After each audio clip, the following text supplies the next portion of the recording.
I really want to go over this so that you can understand the most common regrets so that hopefully you can avoid these regrets to create the life that you want. And this comes from a book that's called The 5 Regrets of the Dying. And it comes from a lady who was a nurse and cared for people as they were terminally ill. And so over a period of 8 years, she started noticing very common regrets. When people would come in, like they knew they were going to die. There was no way out of it.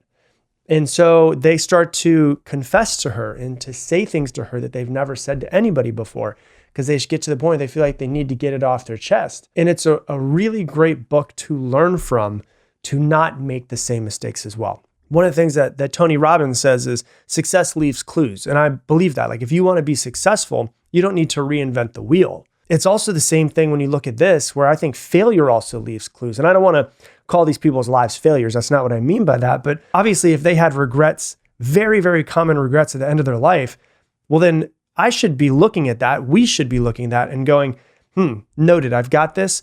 I want to make sure I make adjustments in my life so that I don't have that regret at the end of my life. So let's dive into it. Regret number 1, the most common regret, which is not really surprising to me with the line of business that I'm in. But the most common regret is I wish I lived a life that was true to myself and not the life that other people expected from me. I wish I lived a life that was true to myself and not the life that other people expected me. This was the most common one that she saw. And it shows you that most people live lives that they think their parents want from them, that they think society wants from them. They're just trying to fit in.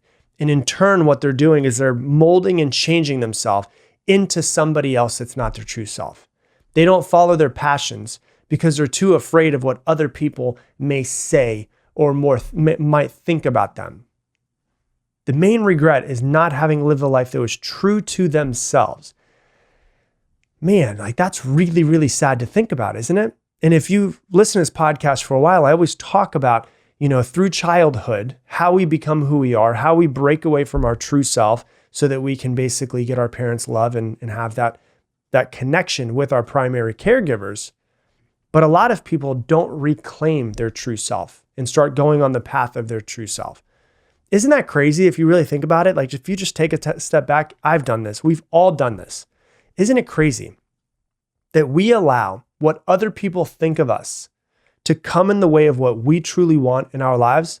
If you're driving to work, working a job that you hate simply because you thought this is what you're supposed to do or this is what your parents wanted you to do, I hope that this is your wake-up call to go, I'm not going to die with this regret. I'm going to figure out what it is that I want. I'm going to figure out who my true self is. I'm going to rediscover this true self and what my passions are. And I'm going to eventually make the transition to do the thing that I want. We have one life. We're floating on a tiny little rock through infinite amount of space. And we let other people's opinions matter for what we do in this one life that we know that we get to live. There's 1 septillion stars in this universe. That is a 1. I Googled this because I wanted to figure out this number for you guys.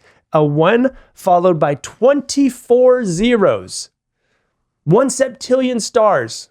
We're in a universe with anywhere between 100 to 200 billion galaxies. And we're sitting around worried about what other people think about us. Isn't that fucking insane if you really think about it? Like it's time for you to do what you want to do, to create the life that you want. Because it's crazy for us to continue to keep being worried about what somebody else will think about us. There was a lady that was named Grace that she talks about in the book that was passing away. And she was one of the ladies that lived a life that wasn't true to herself. And she said to her, and she quotes her in the book, live true to your own heart. Don't ever worry about what others think. Promise me that before I die. And that's what she had said. So what can we learn from this?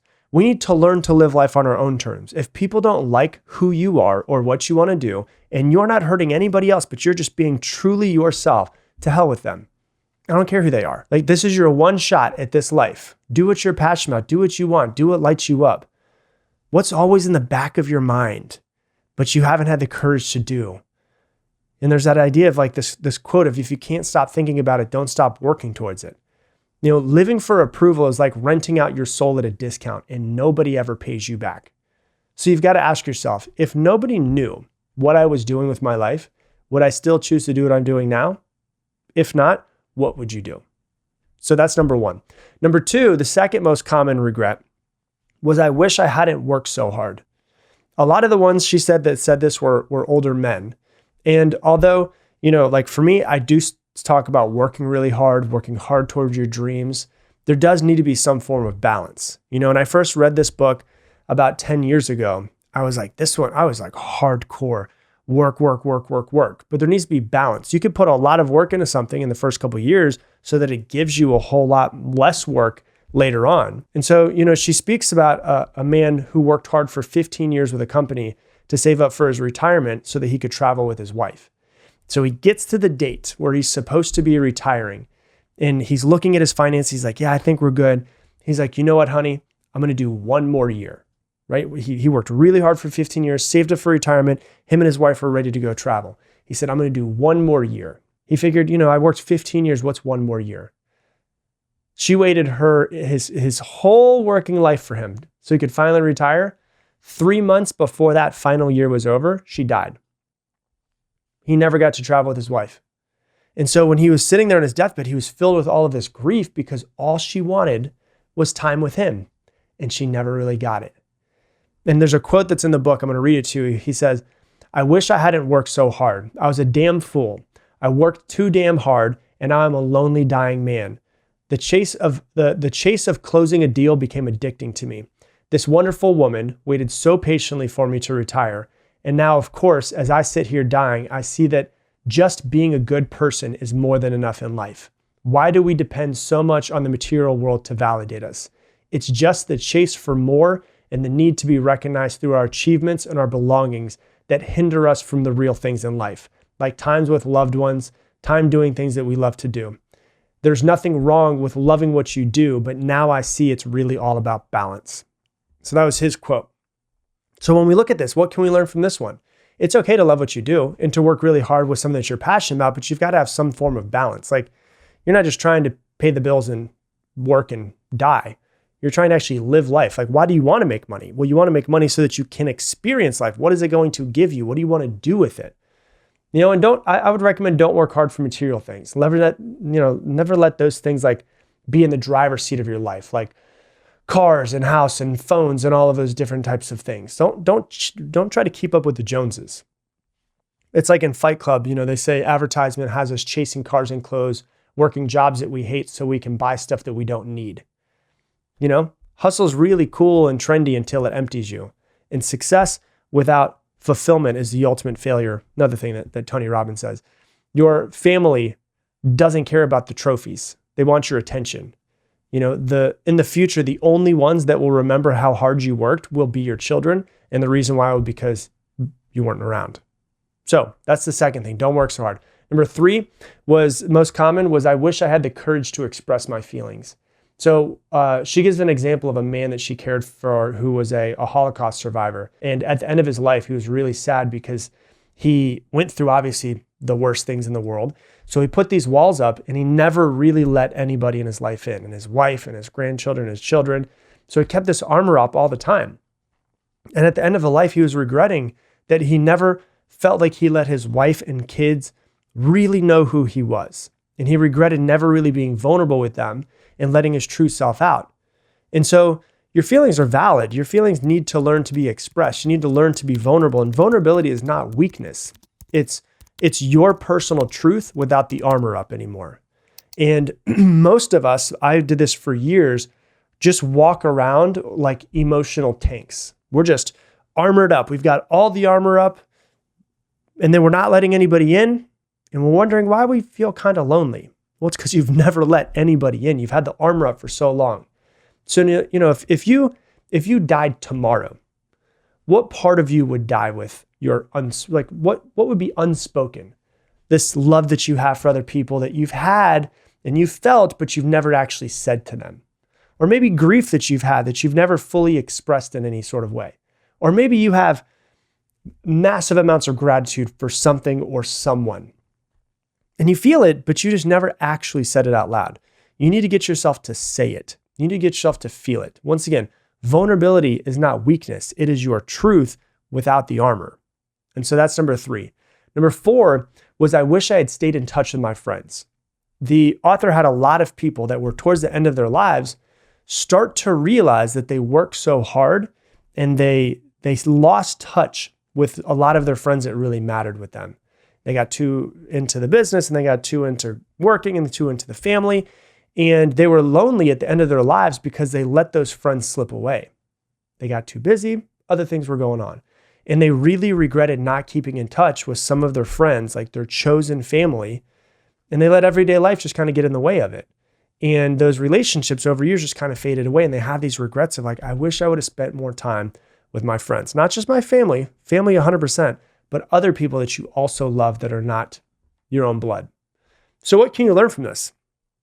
I really think it's important for us to stay in touch with people who matter and not let, everyday life and being busy get in the way of relationships. And so I want you to think about this, like who's a friend that you miss that you haven't seen in a while? Maybe you've both been busy and you live in the same city. Maybe they moved to another city, or maybe you moved to another city. Reach out to them and try to find some time to talk. Try to work on becoming close again, even if they live in a different state. And so my challenge to you is this. I want you to, before the end of the day, send a voice note to someone that you haven't spoken to in over 6 months. Don't overthink it. Just say that you miss them. And I will be 100% honest with you. As I was writing this, I did this exactly. One of my friends I reached out to, I haven't seen this guy Justin in a little while. I had lunch with one of my friends, Preston, yesterday. Preston and I were talking about Justin. I was like, man, I haven't seen Justin in a while. I heard that he actually moved pretty close to me. So I was like, I'm going to send him a message. Tell him we should go catch up and go get some coffee. So that's my challenge to you, to do the exact same thing. I'm trying to eat my own dog food. If I'm telling you guys to do it, I got to make sure I'm doing it on my own. So that's number 4. And number 5, which is kind of tragic. Number 5 was, I wish I let myself be happier.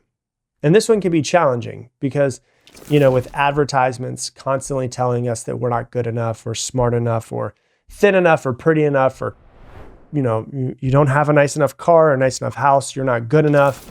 It's easy to feel like you're never enough, but we have to learn to allow ourselves to be happy. The great thing is that happiness is a choice. It's not, and I don't mean that in some BS, lofty, fairy dust sprinkling phrase. Like, I mean, happiness is actually a choice. Happiness does not depend on circumstance. Happiness depends on perspective. And so we can allow ourselves to be happy by becoming grateful for what we already have and noticing what we already have, and becoming grateful for the people that we already have in our lives and noticing those people in our lives as well. Gratitude's right in front of you. You just have to let yourself experience. And the byproduct of that gratitude is happiness. Realizing that we have enough is enough. Learning to love ourselves through self-talk. Learning to talk to ourselves the right way. Learning to allow ourselves to be happy. Learning to allow ourselves to let go of the past. To let go of things that we cannot change. Because we know anything in the past I can't change. And so how am I going to let something that I cannot change ruin my present moment right now? Let it go. Happiness is not about changing your life first. It's about changing your lens. You have to change your lens in some sort of way. So a lot of us, it's part of being a human. I think it's wired into our system. It's wired in our survival. And I also think that it's a part of our psychology that is exploited through advertisement. We're almost always looking through this lens of lack, of not having enough, not being far enough, not creating whatever it is we want. And we go through this lens of lack, and it creates this feeling of scarcity. So when we can change our lens to thinking about gratitude, you'll start to notice that you do have enough. Could you always get more? Of course you could always get more. But happiness is right there waiting for you. So here's what I want you to do. I want you to make a list of everything that makes you happy. Write it all down. Write everything that makes you happy. It could be puppies. It could be ice cream. It could be going for a run, whatever it is. And I'm going to give you a tip that one of my friends gave me. He told me this quote one day. And he was going through like this deep depression years ago, and he got himself out of this depression. And he said this quote, he said, "I will not let my happiness or my depression be left up to chance."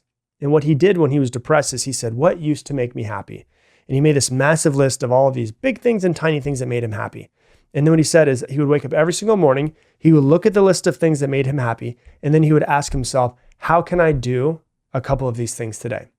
If it's ice cream, okay, well, then I'm going to get some ice cream at the end of work or after I get to my workout or whatever it might be. If it's, going for a run. Okay, well, then I'm going to prioritize going for a run in the morning.